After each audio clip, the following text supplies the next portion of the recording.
Salut les amis. Donc voilà, maintenant je vais vous parler de deux autres films que j'ai vus la semaine dernière. Le premier, excellent, excellent, Imitation Game, avec l'excellent Benedict Cumberbatch, dont je n'arrive toujours pas à dire le nom, l'acteur qui joue dans la série Sherlock. Comment vous dire, c'est vraiment un film puissant qui traite, on va dire, d'un sujet qui est resté très longtemps tabou. Mais l'histoire n'est pas forcément là où on va l'attendre. C'est joué à la perfection. C'est vraiment un très beau film historique, espionnage. C'est un biopic, hein, c'est tiré d'une histoire vraie. Sir Benedict est vraiment très très très très bon.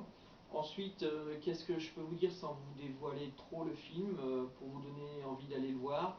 Donc, film en costume, Seconde Guerre mondiale, gros investissement personnel à la fois des acteurs et du protagoniste de cette histoire. Et franchement, c'est magnifique et bouleversant. Franchement. Ensuite, je vais vous parler d'It Follows. Alors, It Follows, c'est un film d'horreur, donc on m'expliquera, où on va dire les critiques se sont bien masturbées, on va dire. C'est la totale éclate en fait, c'est-à-dire que il n'y a pas de rythme, il n'y a aucun rythme, c'est d'une lenteur très pesante, ce qui rend le film très intéressant. Par contre, ouais, ce que je reproche un peu, c'est de marquer autant de superlatifs sur l'affiche qui va vous donner les jetons en fait, parce que vous aurez plus peur de l'affiche que de ce qui va se passer dans le film. C'est l'histoire très simple d'une jeune fille qui va faire l'amour avec son copain et dès le lendemain, il va lui annoncer qu'en fait, il lui a refilé une malédiction et que maintenant elle sera suivie, d'où le titre It Follows. Elle sera suivie par des suiveurs, peu importe, on ne connaît pas leur visage, pas leur identité, rien du tout. Et ces personnes vont vouloir la tuer, enfin cette personne en particulier voudra la tuer, jusqu'au prochain. Le seul moyen de se débarrasser de cette malédiction, c'est de coucher avec quelqu'un d'autre. Alors, le film est relativement intéressant, mais beaucoup trop lent.